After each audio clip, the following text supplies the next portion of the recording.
সম্মানিত উপস্থিতি, আজকের দিনী সভায় আমার আলোচ্য বিষয় যুব সমাজের অবক্ষয়, কারণ ও প্রতিকার। অবক্ষয় মানে হচ্ছে ভালো অবস্থা থেকে ধীরে ধীরে খারাপ বা নিচে নেমে যাওয়া। এটাকে মূলত অবক্ষয় বলা হয়। একটা মানুষের অবস্থা ভালো আছে, ভালো থাকতে থাকতে হঠাৎ করে খারাপের দিকে নেমে যাওয়া, এটা হচ্ছে অবক্ষয়। তো অবক্ষয়গুলো বলার পূর্বে আমি যৌবনের গুরুত্ব সম্পর্কে আপনাদের সামনে দুটি হাদিস পরিবেশন করতে চাই। সম্মানিত উপস্থিতি, মানুষের সাধারণত তিনটি সময় বা তিনটি অধ্যায় আমরা বলতে পারি।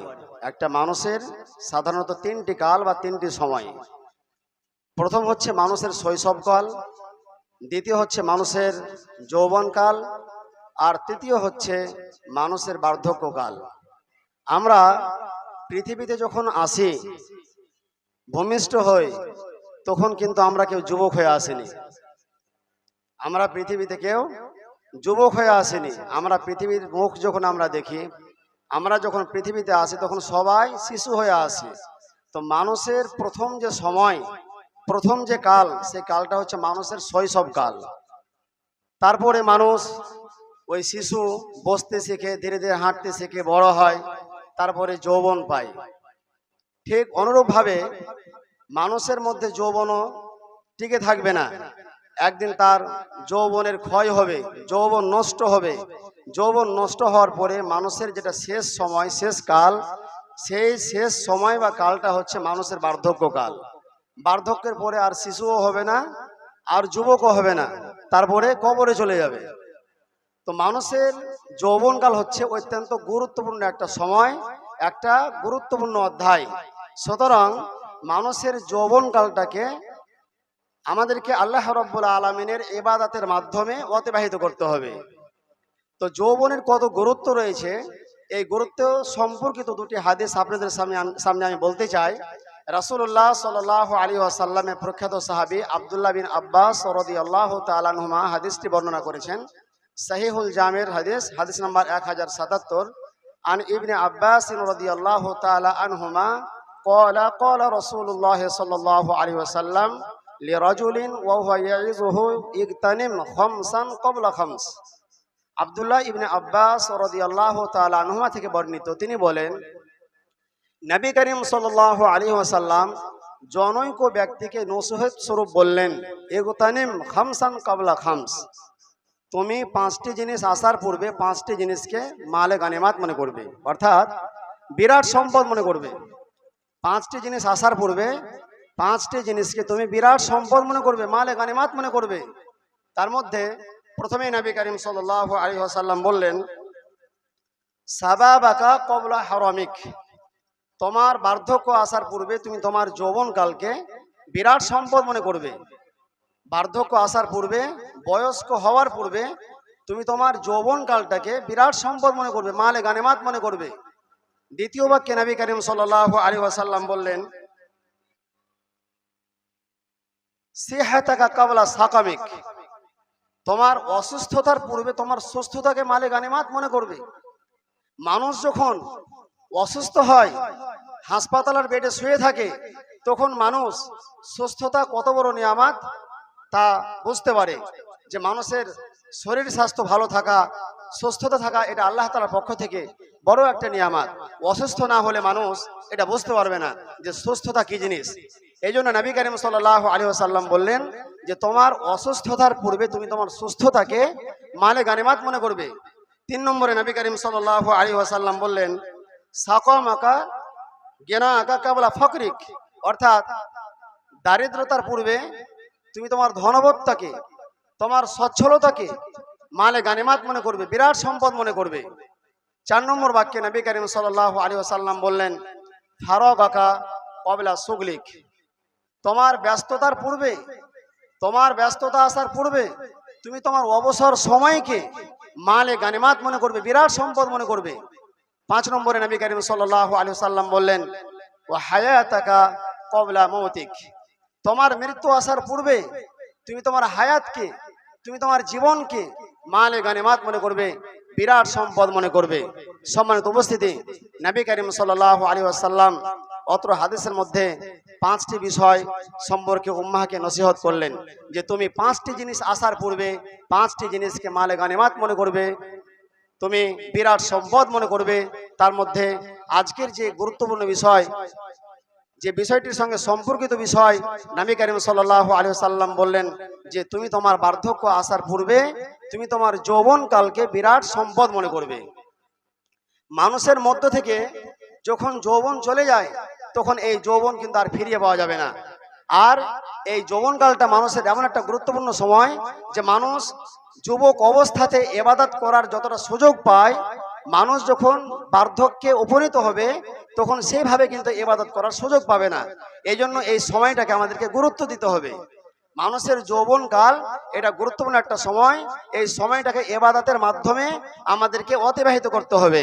কারণ যারা বয়স্কের দ্বার প্রান্তে চলে গেছেন, অনেক সময় আমরা মাদ্রাসার সাইকুল হাদিসকে এবং ইমাম সাহেবকে প্রশ্ন করি যে আমি তো সেইভাবে ইবাদত করতে পারছি না, ঘন ঘন পেশাব হয়ে যাচ্ছে, জোরে কাশছি তো পেশাব হয়ে যাচ্ছে, নানান রোগে আমি আক্রান্ত হয়ে যাচ্ছি, সুতরাং আমার জন্য মাসালা কি আছে? এই জন্য আপনাদেরকে বলছি যে মানুষের যৌবনকালটা আসলে খেল তামাশার বয়স নয়। খেলতে হবে ঠিক আছে, কিন্তু আসলে এই বয়সটা হচ্ছে ইবাদতের বয়স। এই জন্য নবী করিম সাল্লাল্লাহু আলাইহি ওয়াসাল্লাম হাদিসের মধ্যে উল্লেখ করেছেন, সহিহুল বুখারী, নবী করিম সাল্লাল্লাহু আলাইহি ওয়াসাল্লাম বলেছেন যে কিয়ামতের দিনে, যেই দিন আরশের ছায়া ছাড়া আর দ্বিতীয় কোনো ছায়ার ব্যবস্থা থাকবে না, সেই দিন আল্লাহ রাব্বুল আলামিন তার আরশের ছায়ায় 7 শ্রেণীর মানুষকে, ব্যক্তিকে আশ্রয় দান করবেন। তার মধ্যে একজন হলেন ওয়াশাবুন নাসা ফি ইবাদাতিল্লাহ, ওই যুবককে তার আরশের ছায়া স্থান দান করবেন যে যুবক তার যৌবনকালটাকে আল্লাহ রাব্বুল আলামিনের ইবাদতে অতিবাহিত করবে। সুতরাং মানুষের যৌবনকালটা হচ্ছে ইবাদতের বয়স, এই বয়সটাকে ইবাদতের মাধ্যমে আমাদেরকে অতিবাহিত করতে হবে। সম্মানিত উপস্থিতি, নবী করিম সাল্লাল্লাহু আলাইহি ওয়াসাল্লাম আরো একটি হাদিসের মধ্যে বলেছেন, নবী করিম সাল্লাল্লাহু আলাইহি ওয়াসাল্লাম প্রখ্যাত সাহাবী আব্দুল্লাহ বিন মাসউদ রাদিয়াল্লাহু তাআলা আনহু হাদিসটি বর্ণনা করেছেন। আন ইবনে মাসউদ রাদিয়াল্লাহু তাআলা আনহু আনিন নবী সাল্লাল্লাহু আলাইহি ওয়াসাল্লাম ক্বালা লা তাযুলু কাদাম ইবনে আদম ইয়াওমাল কিয়ামাতি মিন ইনদি রাব্বিহ। আব্দুল্লাহ বিন মাসউদ রাদিয়াল্লাহু তাআলা আনহু নবী করিম সাল্লাল্লাহু আলাইহি ওয়াসাল্লাম থেকে বর্ণনা করেছেন, রাসূলুল্লাহ সাল্লাল্লাহু আলাইহি ওয়াসাল্লাম বলেছেন, বানি আদম অর্থাৎ আদম সন্তান কিয়ামতের দিনে আল্লাহ তাআলার সম্মুখ থেকে তার পা বিন্দু পরিমাণ সরবে না।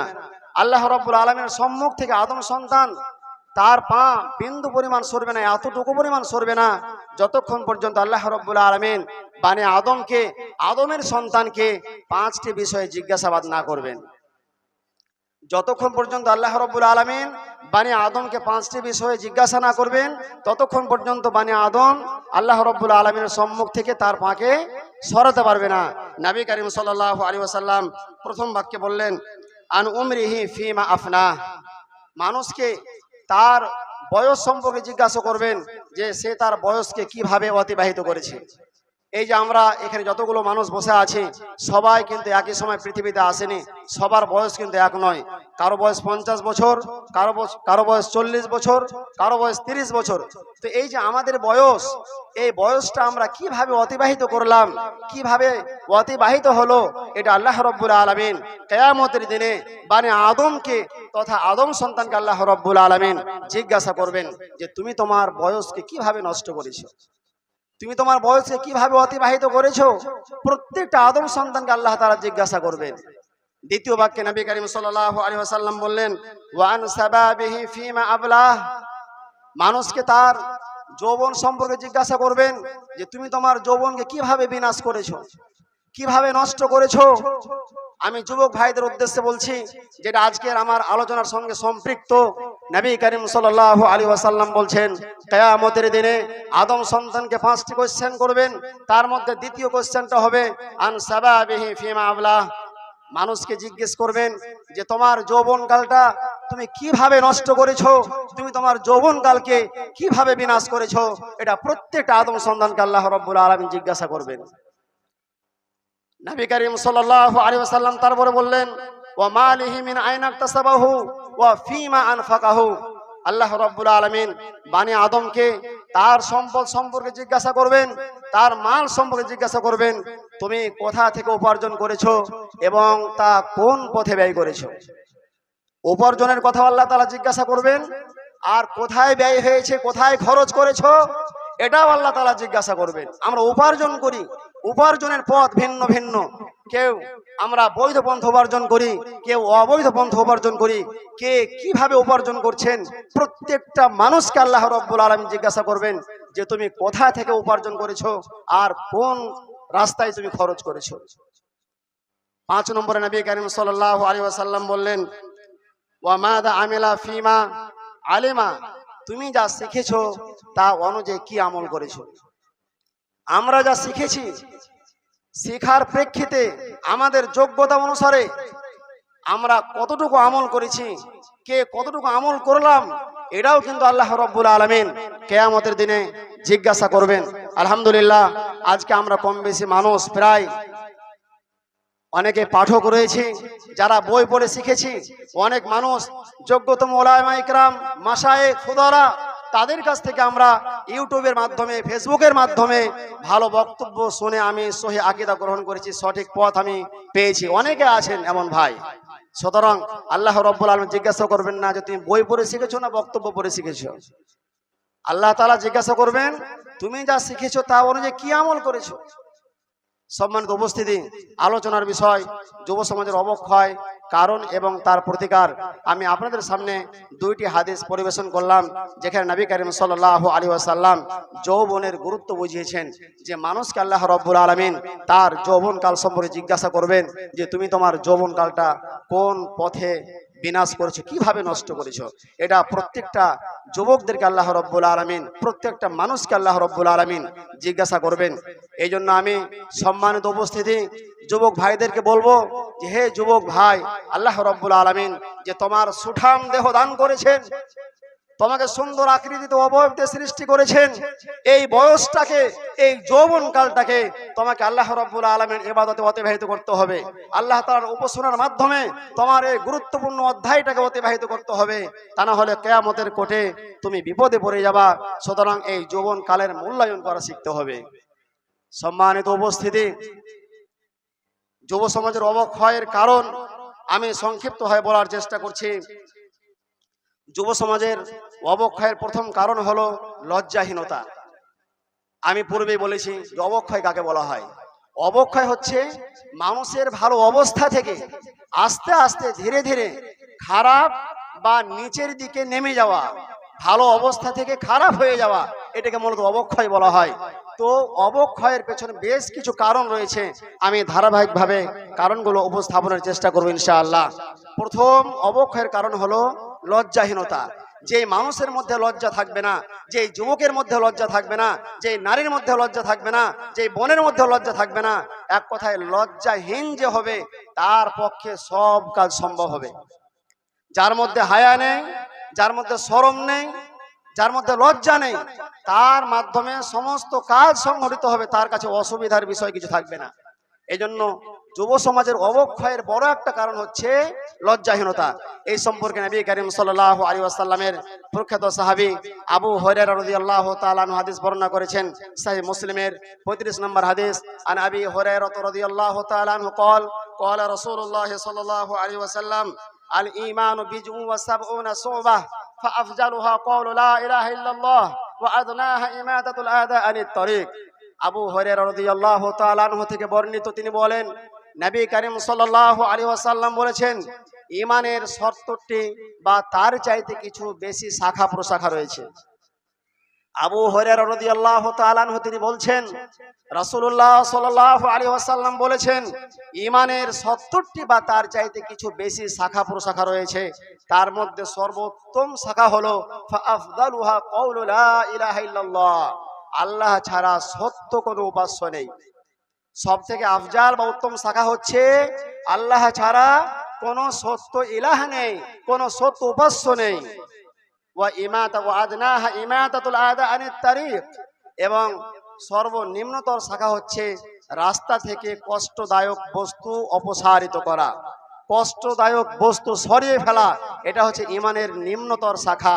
তারপরে নবী করিম সাল্লাল্লাহু আলাইহি ওয়াসাল্লাম একদম শেষের বাক্যে বললেন, যেটা আজকের আলোচনার সঙ্গে সম্পৃক্ত, ওয়াল হায়াউ শুবাতুন মিনাল ঈমান। হায়া করা, লজ্জা করা, শরম করা, এটাও ইমানের একটা বিশেষ শাখা। লজ্জা করা, হায়া করা, শরম করা, এটাও হচ্ছে ইমানের একটা বিশেষ শাখা। আর যার মধ্যে ইমান নেই, যার মধ্যে লজ্জা নেই, যার মধ্যে হায়া নেই, তার মধ্যে ইমানও নেই। সম্মানিত উপস্থিতি, নবী করিম সাল্লাল্লাহু আলাইহি ওয়াসাল্লাম অন্য একটি হাদিসের মধ্যে বলেছেন, আনাবি মাসউদিল আনসারী রাদিয়াল্লাহু তাআলা আনহু قال قال النبي صلى الله عليه وسلم إن مما أدرك الناس من كلام النبوة الأولى إذا لم تستحي فاصنع ما شئت। সহিহ বুখারী 6120 নম্বর হাদিস। নবী করিম সাল্লাল্লাহু আলাইহি ওয়াসাল্লামের প্রখ্যাত সাহাবী আবি মাসউদ আল আনসারী রাদিয়াল্লাহু তাআলা আনহু থেকে বর্ণিত, তিনি বলেন, নবী করিম সাল্লাল্লাহু আলাইহি ওয়াসাল্লাম বলেছেন, ইন্না মিম্মা আদরাকান নাস মিন কালামিন নবুওয়াতিল উলা। পরবর্তী লোকেরা পূর্ববর্তী নবীদের থেকে একটা কথা পেয়েছে। রাসূলুল্লাহ সাল্লাল্লাহু আলাইহি সাল্লাম বলছেন, পরবর্তী লোকেরা পূর্ববর্তী লোকদের থেকে একটা কথা পেয়েছে, তা হলো ইদা লাম তাস্তাহি ফাসনা মা শিতা। যখন তুমি লজ্জা বুঝবে না, যখন তুমি হায়া করবে না, যখন তুমি শরম করবে না, ফাসনা মা শিতা, তখন তুমি যা ইচ্ছা তাই করো। যখন তুমি হায়া বুঝবে না, যখন তুমি লজ্জা করবে না, যখন তুমি শরম করবে না, ফাসনা মা শিতা, তখন তুমি যা ইচ্ছা তাই করে বেড়াও। অর্থাৎ যার মধ্যে লজ্জা থাকবে না, যার মধ্যে হায়া থাকবে না, যার মধ্যে শরম থাকবে না, যে বেহায়া হবে, তার পক্ষে সমস্ত কাজই সম্ভব হবে। এই জন্য তো আমরা দেখতে পাই যে আমাদের সমাজে আমরা আহলুল হাদিস ঘরানার মানুষ, তারপরে আমরা দেখতে পাই 5 ওয়াক্ত নামাজ তো পড়ে না, অফুরন্ত তার মাধ্যমে অনেক অন্যায় কাজ সংঘটিত হয়। মসজিদের কোনো একটা সাইডে, কোনো মোড়ের মাথায়, রাস্তার উপরে বাপ বেটা একসঙ্গে ক্যারাম বোর্ড খেলে, বাপ বেটা একসঙ্গে অন্যায় কাজ করে, কেউ বাধা দেয় না, তার বোধোদয় হয় না যে এটা লোকে নিন্দা করবে, শরীয়ত সম্মত এটা কাজ নয়, তার বিবেকে নাড়া দিচ্ছে না। তার মানে কি? তার মধ্যে লজ্জা নেই, তার মধ্যে হায়া নেই, তার মধ্যে শরম নেই। আর যার মধ্যে হায়া থাকবে না, শরম থাকবে না, তার মাধ্যমে কোনো অন্যায় অপরাধ করা এটা কোনো মারাত্মক বিষয় না, কমন বিষয়। সম্মানিত উপস্থিতি, তারপরে নবী করিম সাল্লাল্লাহু আলাইহি ওয়াসাল্লাম অন্য এক হাদিসের মধ্যে বলেছেন, বর্ণনাকারী ইবনে উমর রাদিয়াল্লাহু তাআলা আনহু, ইবনে উমর রাদিয়াল্লাহু তাআলা আনহু তিনি বলছেন, আন ইবনে উমর রাদিয়াল্লাহু তাআলা আনহু قال قال رسول الله صلى الله عليه وسلم ان الحياء والايمان قرنا جميعا। নবী করিম সাল্লাল্লাহু আলাইহি ওয়াসাল্লাম প্রখ্যাত সাহাবী আব্দুল্লাহ বিন উমর রাদিয়াল্লাহু তাআলা আনহু থেকে বর্ণিত, তিনি বলেন, রাসূলুল্লাহ সাল্লাল্লাহু আলাইহি ওয়াসাল্লাম বলেছেন, ইন্নাল হায়া ওয়াল ঈমানা কুরনা জামিয়া। অর্থাৎ লজ্জা এবং ঈমান, হায়া এবং ঈমান একই সুরে গাঁথা, অঙ্গাঙ্গি ভাবে জড়িত, একই স্থানে রাখা হয়েছে। ফাইদা রুফিয়া আহাদুহুমা রুফিয়াল আখার। দুটোর মধ্যে যখন একটি উঠিয়ে নেওয়া হয়, তখন অপরটিও চলে যায়। অর্থাৎ ঈমান যখন চলে যায়, লজ্জা তখন চলে যায়, হায়া যখন চলে যায়, ঈমান তখন চলে যায়। হায়া এবং ঈমান একই সুরে গাঁথা আছে, একটি চলে গেলে দ্বিতীয়টিও বিলুপ্ত হয়ে যায়। সম্মানিত উপস্থিতি, সুতরাং আমি আপনাদেরকে বলছিলাম যে যুব সমাজের অবক্ষয়ের বড় একটা কারণ হচ্ছে লজ্জাহীনতা। যার মধ্যে হায়া থাকবে না, শরম থাকবে না, যার মধ্যে লজ্জা থাকবে না, তার পক্ষে সমস্ত কাজই সম্ভব হবে, অসম্ভব কিছু হবে না। সম্মানিত উপস্থিতি, যুব সমাজের অবক্ষয়ের দ্বিতীয় একটি কারণ হচ্ছে অসৎ ব্যক্তির সাথে বন্ধুত্বের সম্পর্ক স্থাপন করা। যখন কোনো সৎ মানুষ, যখন কোনো সৎ যুবক একটা অসৎ মানুষের সাথে বন্ধুত্বের সম্পর্ক কায়েম করবে, একটা ভালো ছেলে যখন একটা খারাপ ছেলের সাথে বন্ধুত্বের সম্পর্ক স্থাপন করবে, তখন ধীরে ধীরে সমাজের ভালো ছেলেটা নষ্ট হবেই, ধীরে ধীরে ভালো ছেলে নষ্ট হবেই। করিম সাল্লাল্লাহু আলাইহি ওয়াসাল্লামের প্রখ্যাত সাহাবী আবু মুসা আল আশআরী রাদিয়াল্লাহু তাআলা আনহু হাদিস বর্ণনা করেছেন, সহিহ বুখারীর 2101 নম্বর হাদিস। আন আবি মুসা আল আশআরী রাদিয়াল্লাহু তাআলা আনহু قال قال رسول الله صلى الله عليه وسلم مثل الجليس الصالح ومثل الجليس السوء কাহামিলিল মিসকে ওয়া নাফিকিল কিরে। আবু মুসা আল আশআরী রাদিয়াল্লাহু তাআলা আনহু থেকে বর্ণিত, তিনি বলেন নবী করিম সাল্লাল্লাহু আলাইহি ওয়াসাল্লাম বলেছেন, সৎ মানুষ আর অসৎ মানুষের মধ্যে পার্থক্য হলো একটা আতর বহনকারী, একটা আতর বিক্রেতা, একটা মিস্ক বিক্রেতা এবং কামারের হাপরের মতো।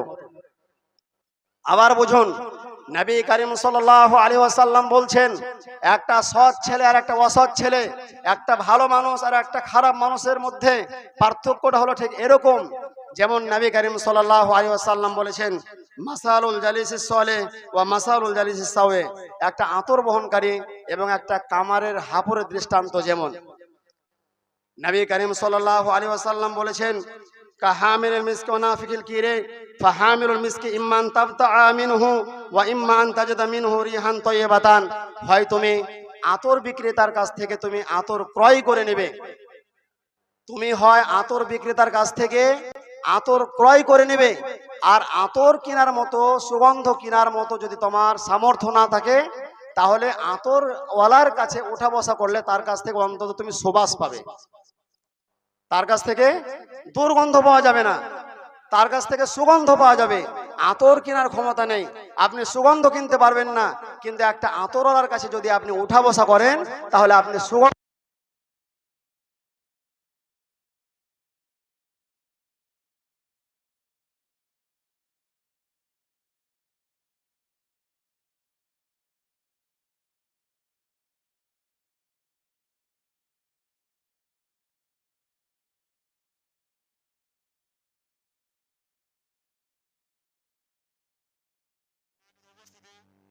আপনাদের সামনে বলছিলাম, নবী করিম সাল্লাল্লাহু আলাইহি ওয়াসাল্লাম তার পরের বাক্যে বলছেন, ওয়া নাফিকুল কিরে ইম্মা আইয়ুহরিকা সিয়াবাকা।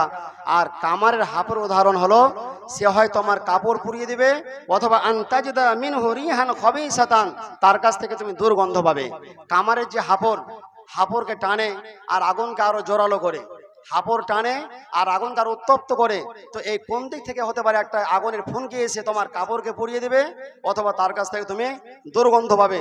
সুতরাং অত্র হাদিসটির দৃষ্টিকোণ থেকে আমি আমার যুবক ভাইদেরকে বলতে চাই যে, ভাই তুমি এমন মানুষকে বন্ধু বানাও, তুমি এমন মানুষের সাথে, এমন ছেলের সাথে বন্ধুত্বের সম্পর্ক স্থাপন করো যে তোমার ইমানকে আরো চাঙ্গা করতে পারবে, যে তোমার ইমানকে আরো মজবুত করতে পারবে। তুমি এমন ছেলেকে বন্ধু বানায়ো না, তুমি এমন ছেলের সাথে তুমি বন্ধুত্বের সম্পর্ক স্থাপন করো না যে তোমার ইমানের 12টা বাজিয়ে ছাড়বে, যে তোমাকে পথভ্রষ্ট করে দেবে, যে তোমাকে জাহান্নামে নিয়ে যাওয়ার জন্য যথেষ্ট হবে। এমন মানুষের জন্য, এমন মানুষের সাথে বন্ধুত্বের সম্পর্ক কায়েম করা যাবে না।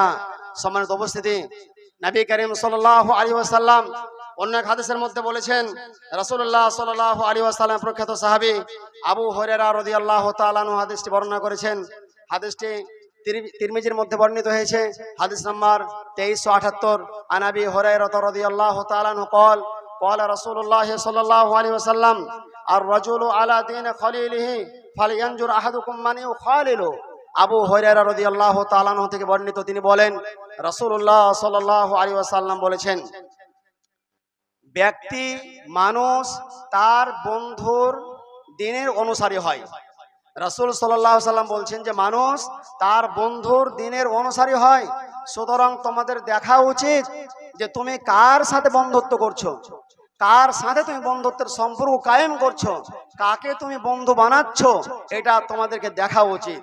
সুতরাং একটা প্রবাদ আমাদের অনেকেরই জানা আছে যে সঙ্গ দোষে শিলা ভাসে, সঙ্গ দোষে শিলা ভাসে। সাধারণত শিলা ভাসে না, পাথর, লোহা এসব জিনিসগুলো ভাসে না, একটা মাটি তো ভাসবে না। আপনি নিজে পরীক্ষা করে দেখেন, একটা মাটি বা পাথরকে যদি আপনি পুকুরের পানিতে ফেলেন তো ফেলা মাত্র ডুবে যাবে, ফেলা মাত্রই ডুবে যাবে। তো সঙ্গ দোষে শিলা ভাসে। বন্ধু যদি খারাপ হয় তাহলে ভালো ছেলেটা তার ছোঁয়া লেগে, তার হাওয়া লেগে ধীরে ধীরে সৎ ছেলেটাও নষ্ট হয়ে যাবে, পথভ্রষ্ট হয়ে যাবে। আপনি হঠাৎ করে অবাক হবেন যে ছেলেটাকে 5 ওয়াক্ত নামাজ পড়তে দেখেছি, ছেলেটা আমাদের সমাজে ভালো ছেলে, কিন্তু ছেলেটা এখন নষ্ট হয়ে গেছে। তো নষ্ট হলো কেন? ওই যে খারাপ ছেলের পাল্লায় পড়েছে, সমাজের ফালতু ছেলের পাল্লায় পড়েছে, তারপরে সে ঈমান হারা হয়েছে, সে পথ হারা হয়েছে, সে পথ ভ্রষ্ট হয়ে গেছে। সুতরাং আমি আপনাদেরকে বলতে চাই, সম্মানিত উপস্থিতি, যুব সমাজের অবক্ষয়ের দ্বিতীয় একটা কারণ হচ্ছে একটা ভালো ছেলের সম্পর্ক খারাপ ছেলের সাথে হওয়া। বন্ধুত্বের সম্পর্ক হতে হবে সর্বদা সৎ ছেলের সাথে। সম্মানিত উপস্থিতি, নবী করিম সাল্লাল্লাহু আলাইহি ওয়াসাল্লাম তারপরে বলেছেন যুব সমাজের অবক্ষয়ের 3 নম্বর কারণ হচ্ছে মদের নেশায় ডুবে থাকা। যুব সমাজের অবক্ষয়ের আরো একটা কারণ হচ্ছে মদের নেশায় ডুবে থাকা। আমাদের যুবক ভাইরা মদ খাওয়া, বিড়ি খাওয়া, সিগারেট খাওয়াতে অভ্যস্ত। রাস্তার ধারে কোনো একটা দোকানে দেখলাম, একটা দোকানের গায়ে লেখা আছে খাঁটি বিলাইতি মদের দোকান। বুঝলাম মনে হয় একটু জায়েজ টাইজ আছে, মনে হয় খাওয়া মনে হয় যেতে পারে। জায়েজ কথাটা শুনে এই খাঁটি মদের বিলাইতি দোকান, এ ভাষা শুনে মনে হচ্ছে যে কিছুটা জায়েজি সুরাত আছে, খাওয়া যাবে, নাউজুবিল্লাহ জালি। তো মদ আবার খাঁটি হয়, বড় আশ্চর্য, মদ খাঁটি হয়। তো আমাদের যুব সমাজের অবক্ষয়ের 3 নম্বর বড় একটা কারণ হচ্ছে যে আমাদের যুবক ভাইরা, আমাদের যুব সমাজ মদের নেশায় তারা ডুবে আছে, মদে আক্রান্ত। অথচ এটা রাসূলুল্লাহ সাল্লাল্লাহু আলাইহি ওয়াসাল্লাম প্রতি প্রত্যাদেশ হয়েছে। সূরা আল মাইদা সূরা নম্বর 5 আয়াত নম্বর 90, আল্লাহ রাব্বুল আলামিন বলেন, ইয়া আইয়ুহাল্লাযীনা আমানু ইন্নামাল খামরু ওয়াল মাইসির ওয়াল আনসাব ওয়াল আজলাম রিজসুম মিন আমালিশ শাইতান ফাজতানিবুহু লাআল্লাকুম তুফলিহুন। আল্লাহ রাব্বুল আলামিন সূরা আল মাইদার 90 নম্বর আয়াতে উল্লেখ করেছেন, হে ঈমানদার লোকেরা, নিশ্চয় মদ, জুয়া, প্রতিমা, ভাগ্য নির্ধারক সরসমূহ এগুলো সব শয়তানের পবিত্র কর্ম। ফাজতানিবুহু, সুতরাং তোমরা এগুলি থেকে বেঁচে থাকো, সুতরাং তোমরা এইগুলো থেকে বেঁচে থাকো, লাআল্লাকুম তুফলিহুন, যাতে করে তোমরা কল্যাণ প্রাপ্ত হও। তাহলে কল্যাণ প্রাপ্ত হওয়ার বড় মাধ্যম হচ্ছে মদ খাওয়া ছেড়ে দেওয়া, ড্রিঙ্ক পান করা ছেড়ে দেওয়া, বিড়ি খাওয়া ছেড়ে দেওয়া, হুঁকা খাওয়া ছেড়ে দেওয়া, তাস, জুয়া, লুডু, ক্যারাম বোর্ড, যত প্রকারের জুয়া আছে, যে খেলার মাধ্যমে জুয়া হয়, সব ধরনের জুয়া আপনাকে বর্জন করতে হবে। ভাগ্য নির্ধারণ যারা করে তাদের কাছে যাওয়া যাবে না, এগুলো হচ্ছে শয়তানের পবিত্র কর্ম। যদি কল্যাণ প্রাপ্ত হতে হয় তাহলে আপনাকে এই সমস্ত শরীয়ত গর্হিত কার্যকলাপ থেকে বিরত থাকতে হবে। আল্লাহ রাব্বুল আলামিন চূড়ান্তভাবে নিষেধ করেছেন যে তোমরা জুয়া খেলা থেকে, মদ খাওয়া থেকে তোমরা বিরত থাকো, যাতে করে তোমরা কল্যাণ প্রাপ্ত হও। সম্মানিত উপস্থিতি, আর আমাদের যুব সমাজ তারা বিড়ি খেতে ব্যস্ত, তারা ধূমপান করাতে অভ্যস্ত। আমাদের সমাজে আমাদের যুবক ভাইরা দিনে এবং রাতে কত যে ধূমপান করে তার কোনো ইয়াত্তা নেই, তার কোনো হিসাব নাই। দিনে রাতে কয় বান্ডিল শেষ হয় তাদের কাছে হিসাব আছে। সম্মানিত উপস্থিতি, আল্লাহ রাব্বুল আলামিন তারপরের আয়াতে বললেন, ইন্নামা ইউরিদুশ শাইতানু আইয়ুকিয়া বাইনাকুমুল আদাওয়াতা ওয়াল বাগদা ফিল খামরি ওয়াল মাইসিরি ওয়া ইয়াসুদ্দাকুম আন যিকরিল্লাহি ওয়া আনিস সালাহ ফাহাল আনতুম মুনতাহুন। নিশ্চয় শয়তান চায় মদ এবং জুয়ার মাধ্যমে, নিশ্চয় শয়তান চায় মদ এবং জুয়ার মাধ্যমে তোমাদের মধ্যে পারস্পরিক হিংসা এবং বিদ্বেষ সঞ্চারিত করে দিতে, এবং তোমাদেরকে আল্লাহ তাআলার স্মরণ থেকে এবং উৎকৃষ্ট সর্বোত্তম ইবাদত নামাজ থেকে শয়তান তোমাদেরকে বিরত রাখতে চায়। সুতরাং তোমরা কি বিরত হবে না? তারপরেও কি তোমরা নিবৃত্ত হবে? অত আয়াত থেকে এটা স্পষ্ট হলো যে মদ এবং জুয়ার মাধ্যমে মানুষের পারস্পরিক সম্পর্ক বিনষ্ট হয়, মানুষের পারস্পরিক ভালোবাসা নষ্ট হয়ে যায়। সুতরাং মদে এবং জুয়াতে কোনো কল্যাণ নেই, মদে এবং জুয়াতে কোনো কল্যাণ নেই। আর আজকে আমাদের বর্তমান যুব সমাজ মদে আক্রান্ত, বিড়িতে আক্রান্ত, এমনকি বাড়িতে ব্যবসাও চলছে।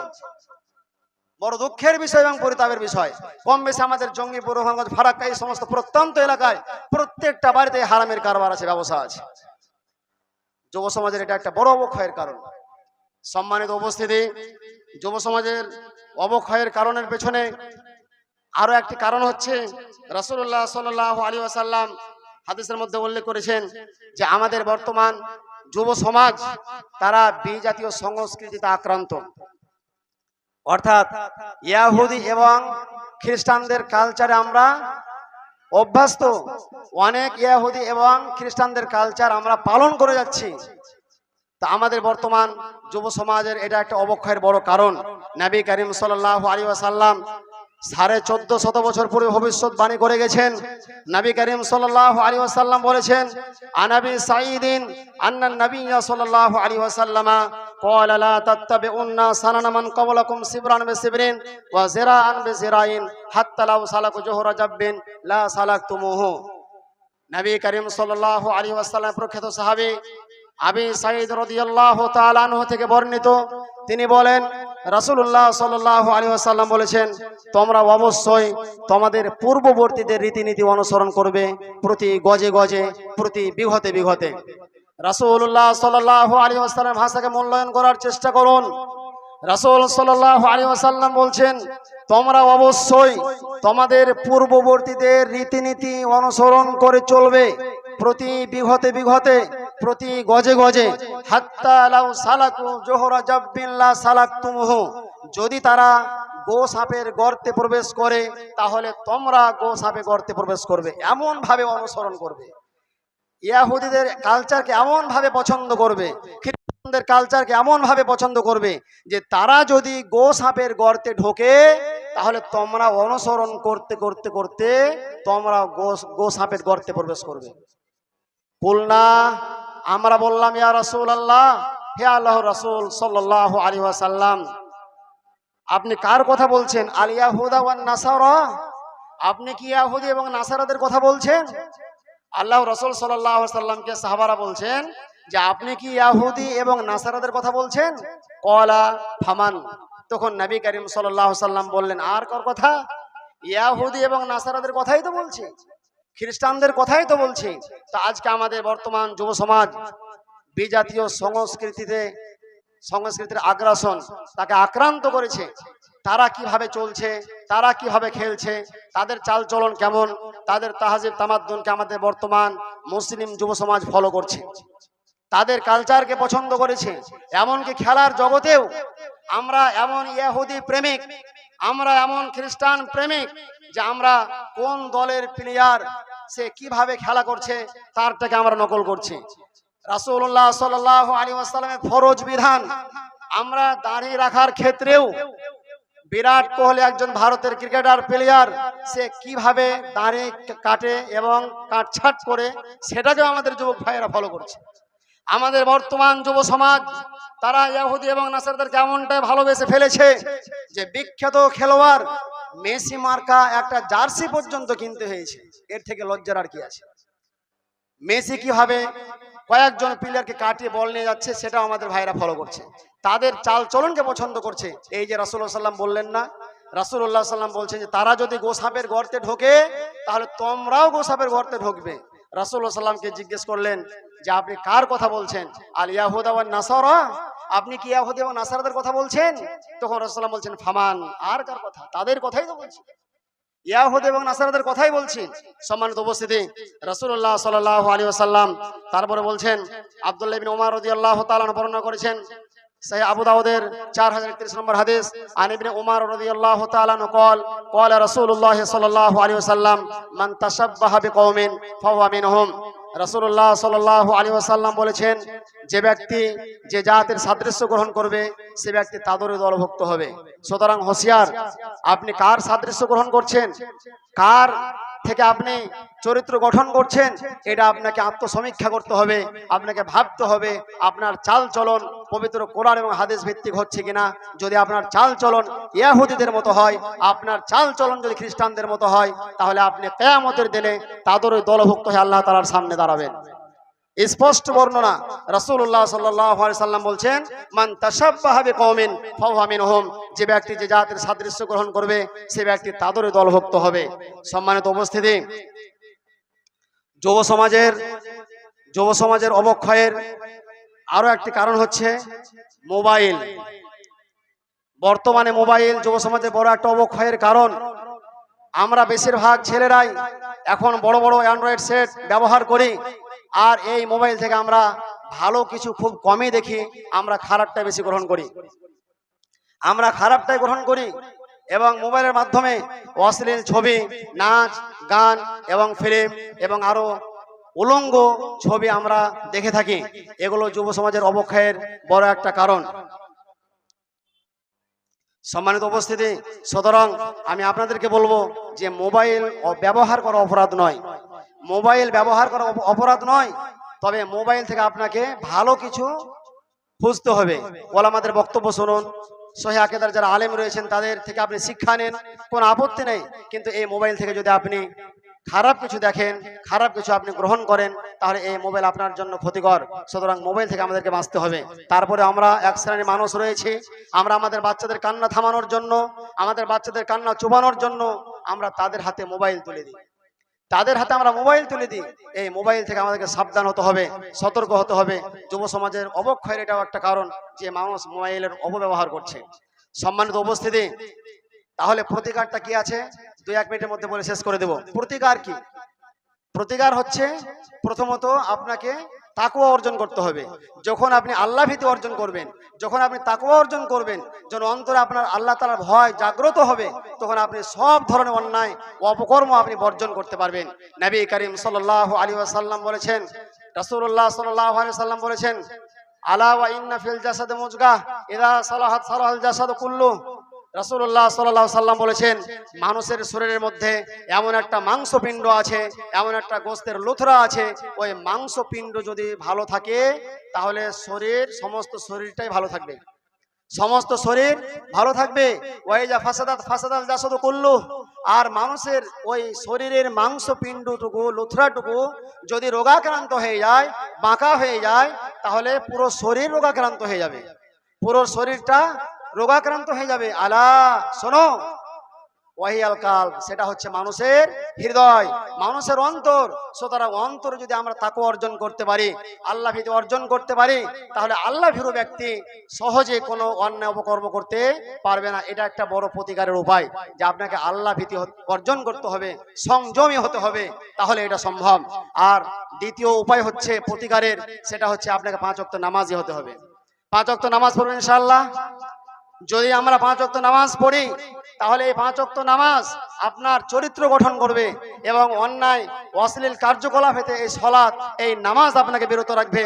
সূরা আল আনকাবুত আয়াত নম্বর 45 আল্লাহ রাব্বুল আলামিন বলেন, ইন্নাস সালাতা তানহা আনিল ফাহশাই ওয়াল মুনকার।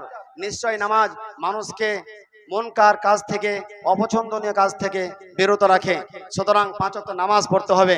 3 নম্বর উপায় হচ্ছে যে আমরা সমাজের যারা দায়িত্ব পালন করছি এবং যারা আমরা বাবা, আমরা যারা অভিভাবক, আমরা যারা গার্জিয়ান, তাদেরকে হতে হবে খুব শক্তিশালী এবং ভূমিষ্ঠ ভূমিকা পালন করতে হবে। যদি আমরা বলিষ্ঠ ভূমিকা পালন করতে হবে, যদি আমরা বলিষ্ঠ ভূমিকা পালন করতে পারি, তাহলে আমাদের সন্তানেরা বিপদগামী হবে না। যদি আমরা বলিষ্ঠ ভূমিকা পালন করি, তাহলে আমাদের সন্তান বিপদগামী হবে না। এই জন্য আপনাকে জোরালো ভূমিকা পালন করতে হবে। আপনার চোখের সামনে আপনার ছেলে কেন বিপদগামী হচ্ছে, কেন অন্যায় কাজে যাচ্ছে, কেন ক্যারাম বোর্ড খেলছে, কেন রাত্রি 12টা পর্যন্ত বাড়ি আসে না, আপনি কি করেন? আপনি একজন বাবা, আপনি একজন গার্জেন, আপনার দায়িত্ব আছে, আপনি দায়িত্ব পালন করবেন সন্তানকে ইসলামের উপরে, ইসলামী আদলে গড়ে তোলার জন্য। এই জন্য নবী করিম সাল্লাল্লাহু আলাইহি ওয়াসাল্লাম গার্জেনকে লাঠির হাতে নিতে বলেছেন। সাহিহ তারগিবের 570 নম্বর হাদিস, নবী করিম সাল্লাল্লাহু আলাইহি ওয়াসাল্লাম মুআজ বিন জাবালকে বলেছেন, লা তারফা আনহুম আসাকা আদাবা। তুমি তাদের উপর থেকে শিষ্টাচারের লাঠি, আদবের লাঠি তুমি উঠিয়ে নেবে না।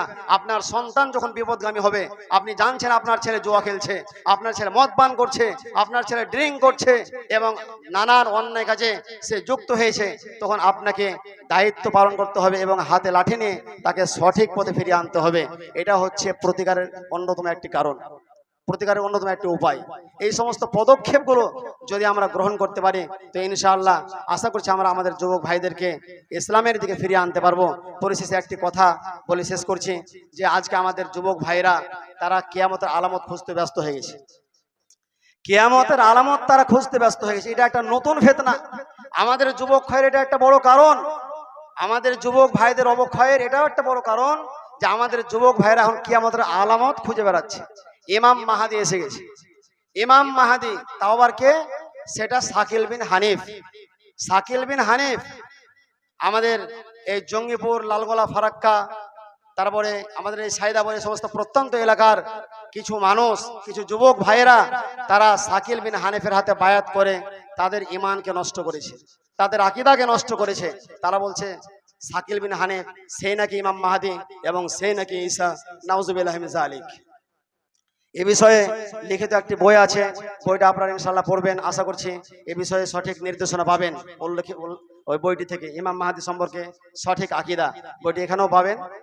একটা করে লাইব্রেরিতে দেওয়া হয়তো সম্ভব হবে, বক্তব্যের শেষে বা আমাদের আজকের মজলিস শেষে আপনারা এখান থেকে একটা গ্রহণ করবেন, প্রত্যেকটা লাইব্রেরিতে থাকার জন্য।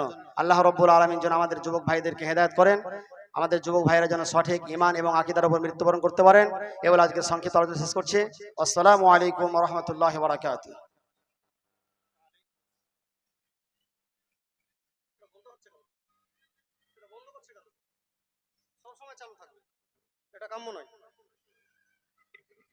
ওয়ালাইকুম আসসালাম ওয়া রাহমাতুল্লাহি ওয়া বারাকাতুহু।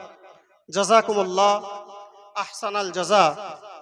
অত্যন্ত গুরুত্বপূর্ণ তত্ত্ববহুল আলোচনা হচ্ছিল যুব সমাজের অবক্ষয়ের বেশ কিছু কারণ ও তার প্রতিকার বিষয়কেন্দ্রিক আলোচনা হলো।